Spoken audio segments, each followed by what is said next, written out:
أعوذ بالله من الشيطان الرجيم. بسم الله الرحمن الرحيم.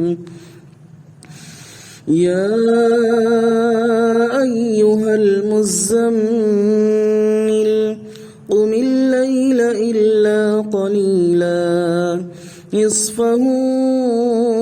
أو انقص منه قليلا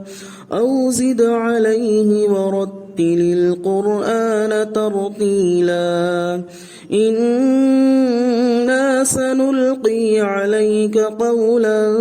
ثقيلا إن ناشئة الليل هي أشد وطئا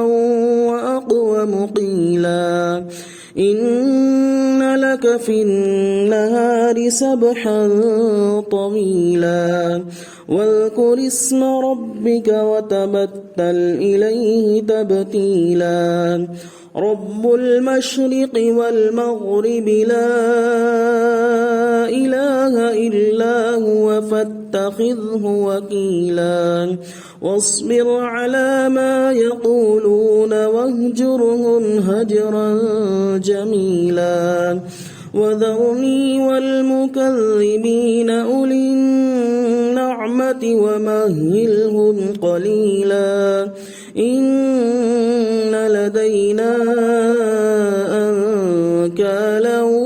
وجحيما وطعاما ذا غصة وعذابا أليما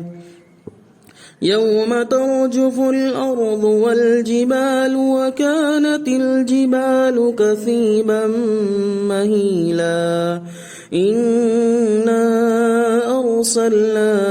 إليكم رسولا شاهدا عليكم كما أرسلنا إلى فرعون رسولا فعصى فرعون الرسول فأخذناه أخذا وبيلا فكيف تتقون إن كفرتم يوما يجعل الولدان شيبا السماء منفطر به كان وعده مفعولا إن هذه تذكرة فمن شاء اتخذ إلى ربه سبيلا.